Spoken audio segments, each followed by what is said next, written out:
les matins, on finit notre prière en disant qu'il faut se souvenir de certains grands événements qui ont marqué profondément l'histoire du peuple juif. Rappelle-toi de la sortie d'Égypte, du don de la Torah, de ce que Amalek nous a fait, la faute du veau d'or et le Shabbat. Zachor et Yom HaShabbat les 4 jours. Ce sont des souvenirs avec le mot de Zachor. Ce sont des événements qui marquent l'histoire du peuple juif, mais la question qui se pose quand on nous demande de se rappeler, Zachor et Asher Asa Hashem Elokecham les Myriam, rappelle-toi de ce qui s'est passé avec Myriam en route, en sortant d'Égypte. C'est la fin, la clôture de notre paracha, la paracha de cette semaine. Alors il s'agit que les Juifs étaient en train de se plaindre, et Akadosh Baruch Hu, et Moshe Rabbeinu, il dit à Dieu qu'il a besoin d'aide. Hachem lui a envoyé 70 Ekenim Chachamim, et parmi ces Ekenim, il y avait 2 qui ont eu la prophétie, c'est Eldad ou Medad, et ça a fait un drame leur prophétie, parce qu'ils étaient en train d'annoncer que Moshe va quitter ce monde, et c'est Yoshua qui fait rentrer les Juifs en Israël. Au moment de ce drame, il y avait 2 belles sœurs qui étaient en train de se parler entre eux. C'était Tzipora et Myriam.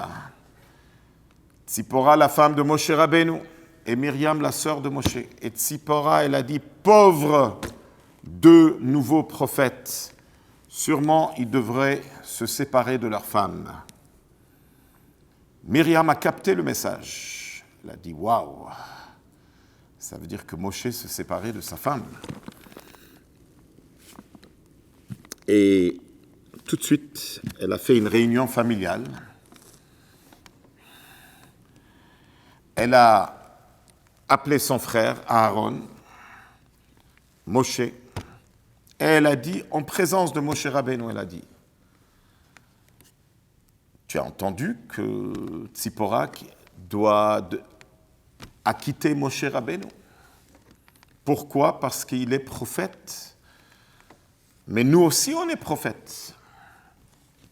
Et on n'avait pas besoin de se séparer de notre vie familiale.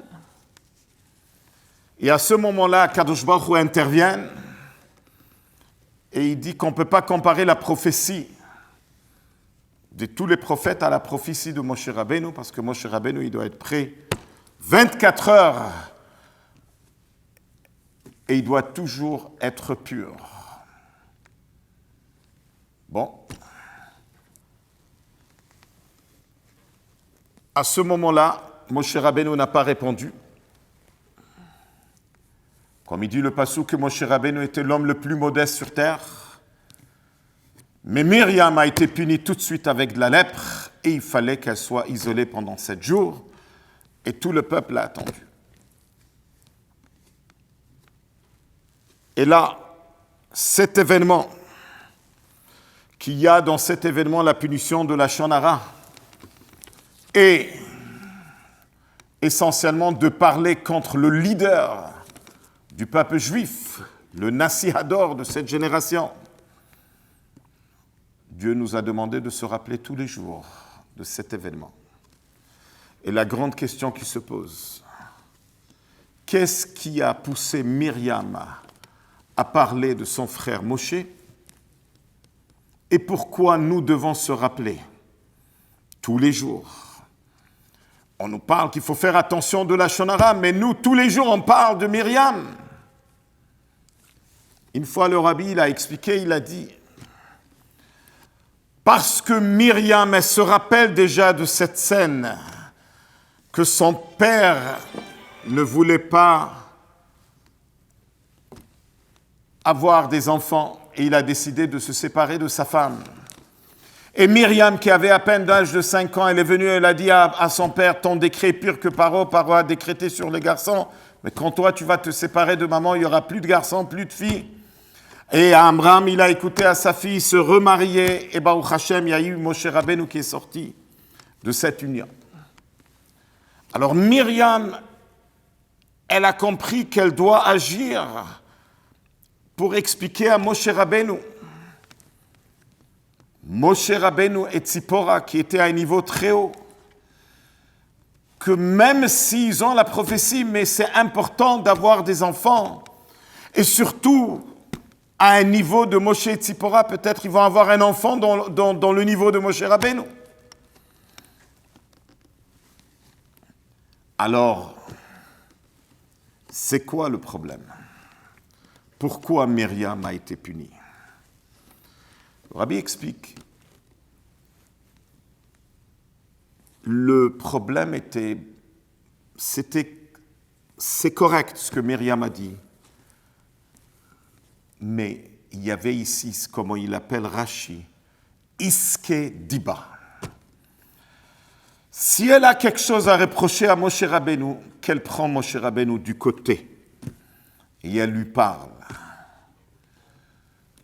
C'est pareil les explorateurs, ce qu'ils ont parlé, c'était vrai ce qu'ils ont dit, que c'est un peuple puissant, mais il ne fallait pas faire une conférence de presse et commencer à paniquer, faire une panique dans le peuple juif. Revenons au point central. Avoir des enfants. Combien de fois des gens ne veulent pas avoir des enfants? C'est le problème financier. Et c'est le grand problème qui bloque des parents pour avoir plus d'enfants.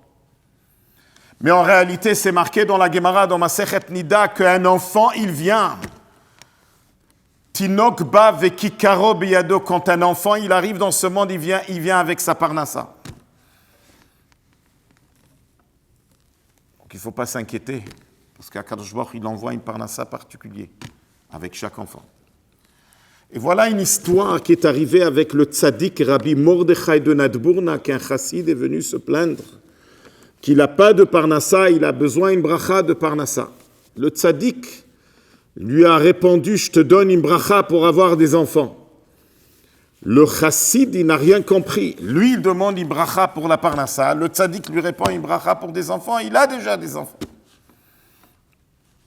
Le tzaddik a expliqué à ses chassidim qu'il a vu dans le ciel que la parnassa, elle est bloquée pour ce chassid. Alors, il a décidé qu'il va aller par une autre porte. La porte des enfants, puisque chaque enfant, il amène avec lui un nouveau mazal, une nouvelle bracha de parnassa. Alors, il lui a donné une bracha pour avoir des enfants. Et c'est ce qui est arrivé. Il a eu un enfant, et après, sa parnassa a changé complètement. Il est même devenu riche. Shabbat Shalom.